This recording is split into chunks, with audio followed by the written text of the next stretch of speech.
Gostaria de iniciar, boa noite a todas e todos que estão aqui.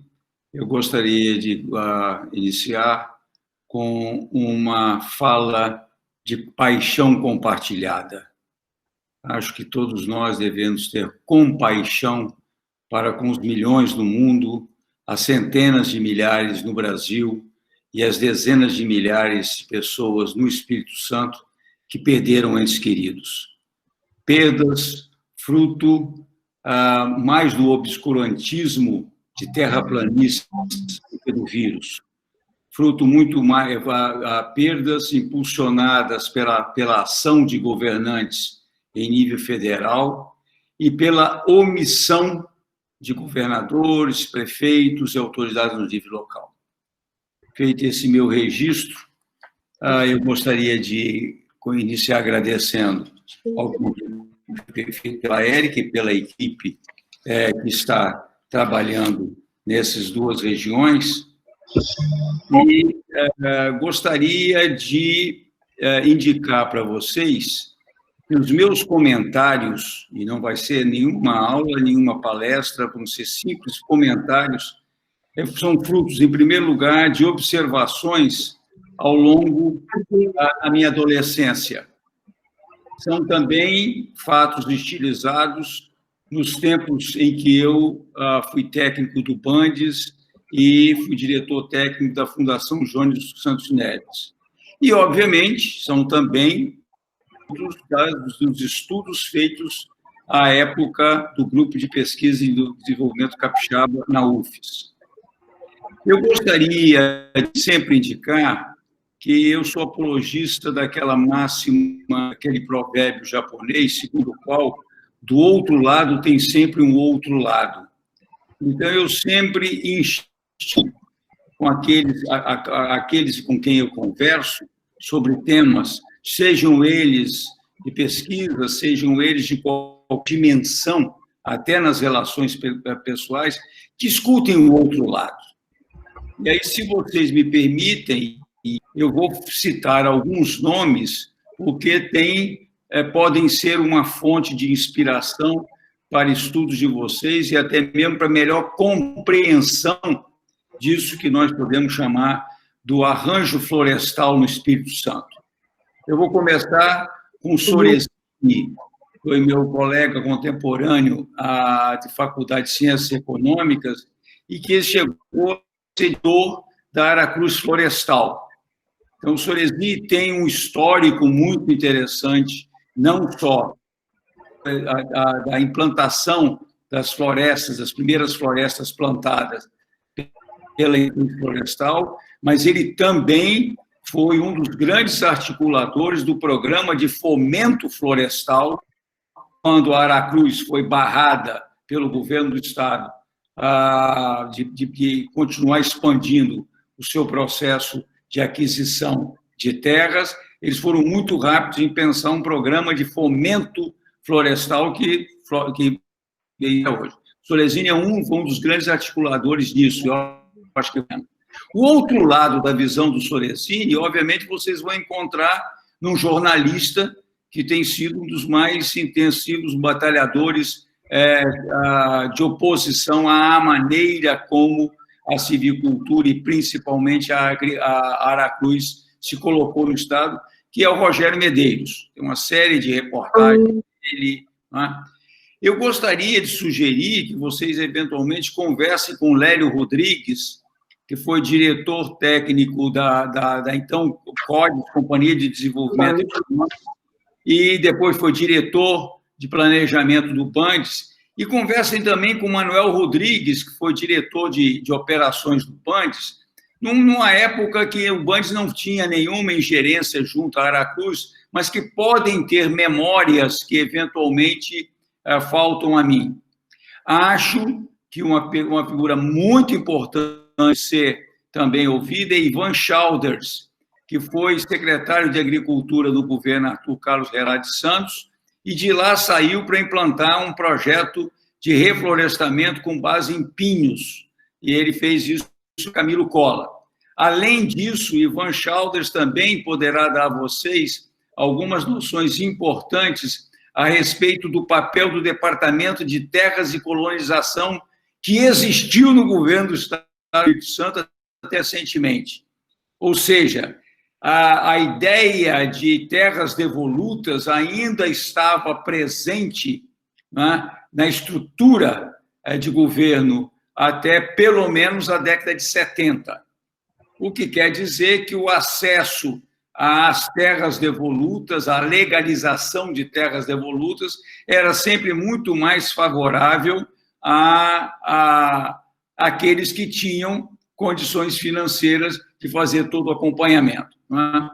E, por último, mas nem por isso menos importante, eu acho muito importante, do ponto de vista que me interessa muito, que é a questão da competência tecnológica, eu acho muito interessante conversar com o Hergílio, que foi o chefe do Departamento de Pesquisa e Desenvolvimento da Aracruz, enquanto ela existiu, e eu soube recentemente que ele tinha se aposentado, mas conversar com um membro da equipe dele, que depois se transformou em diretor de tecnologia e inovação da Fibria.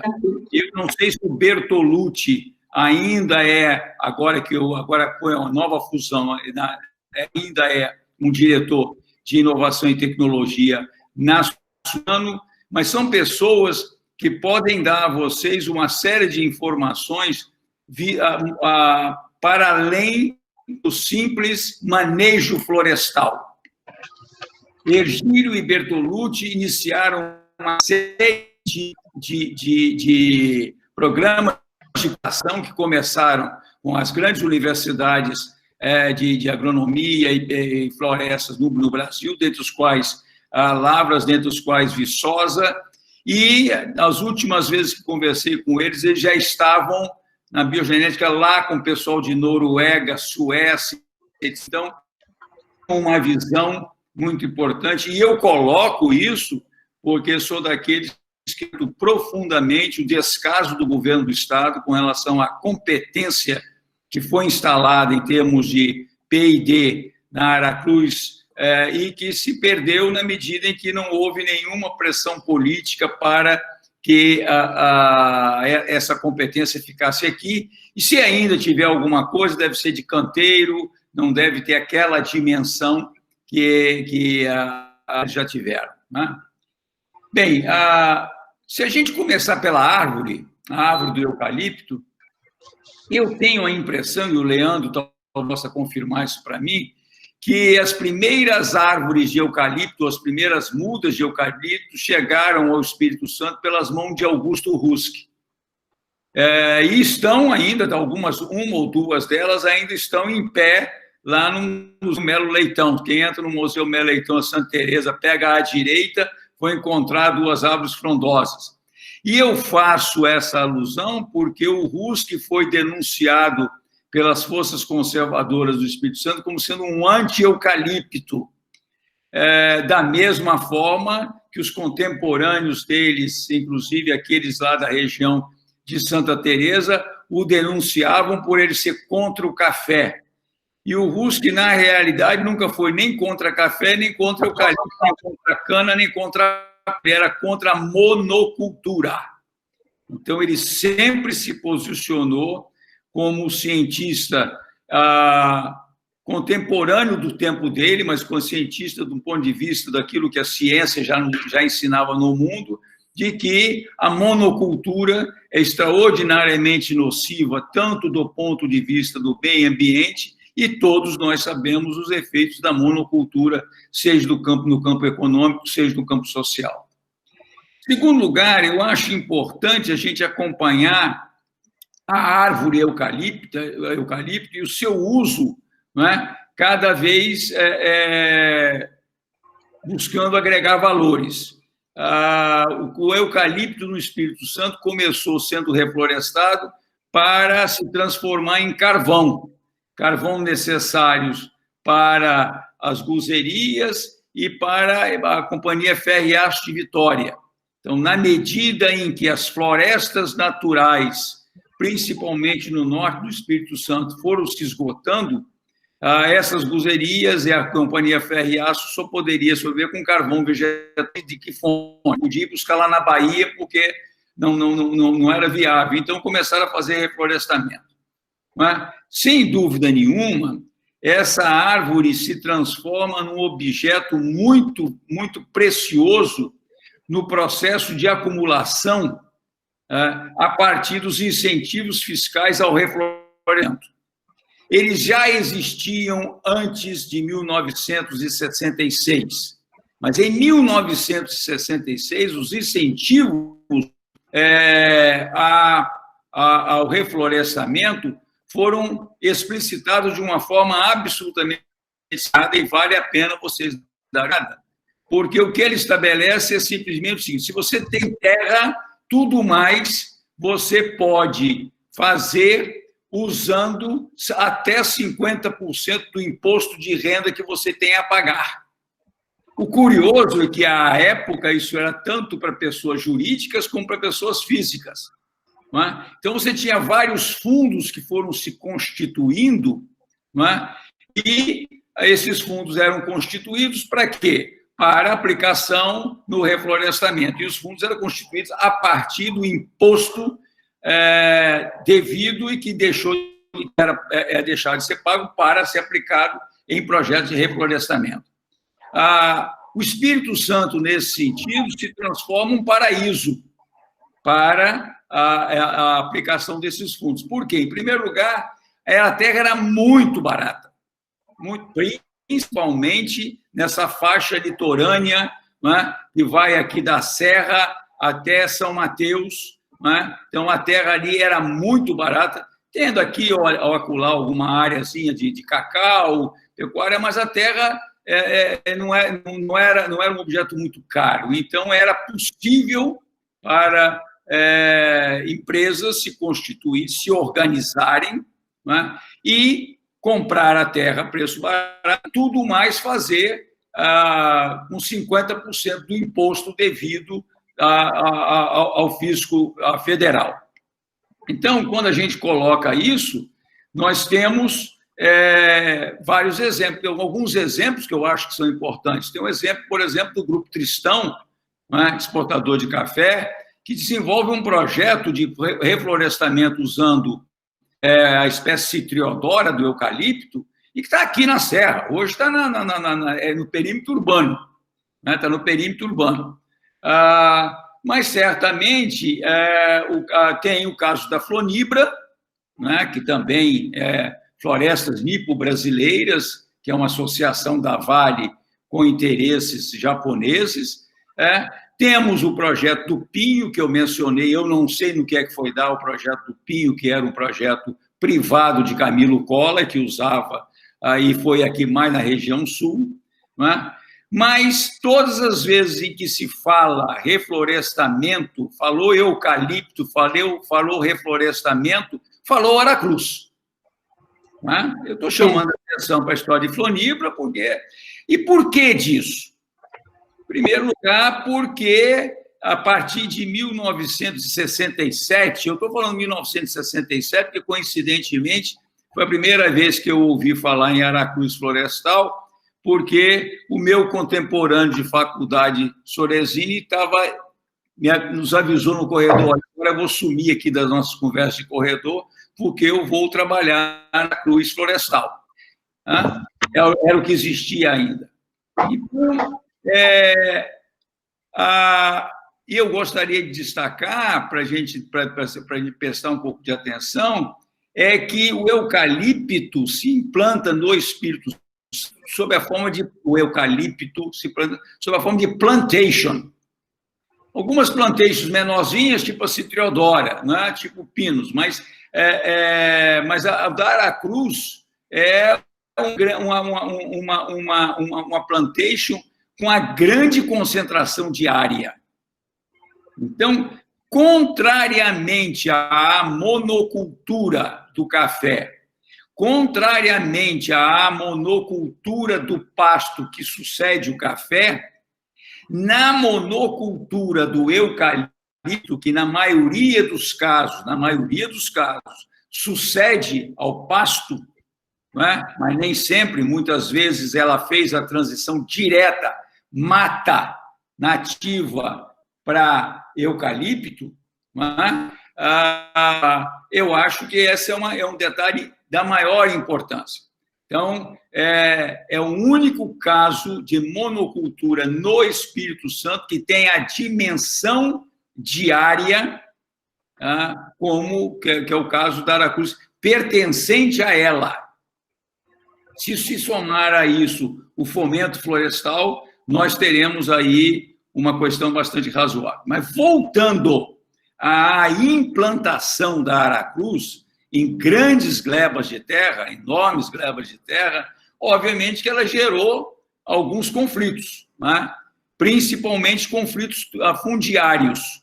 Com quem? Conflitos fundiários com as comunidades tradicionais, fossem dos nossos nativos, fossem dos nossos quilombolas. Então, são inúmeros os casos em que houve um conflito fundiário muito forte. Por quê? Porque a Aracruz, a exemplo de outras atividades, tinha acesso a uma legitimação de terras que já eram ocupadas quando os portugueses chegaram aqui, e que, eventualmente, algumas aldeias foram se encurralando, chegou num ponto também de querer fazer isso. E eu acho que esse é um ponto que vale a pena ser investigado pelo pessoal, não sei se da antropologia, da sociologia, da própria ciência política, como é que esses conflitos macularam, de uma certa forma, geraram aquilo que um colega meu chamava de pecado original da Aracruz, porque alguns desses conflitos foram razoavelmente violentos. Então, eu acho que é importante que alguma coisa seja estudada nisso aí, inclusive do acesso que a Aracruz tinha a fotografias aéreas que eram restituídas pelo então Departamento de Aerofotogrametria do Estado do DARF. Conforme vocês sabem, quando da crise do café, o IBC financiou um levantamento aerofotométrico de todo o estado do Espírito Santo, porque a grande parte do estado do Espírito Santo tinha sido afetado pela erradicação de cafezais. Mas, curiosamente, as primeiras restituições, ou seja, transformar as fotografias aéreas em mapas, foram feitas exatamente na região onde não tinha café, que posteriormente se transformou na área de ocupação da Aracruz.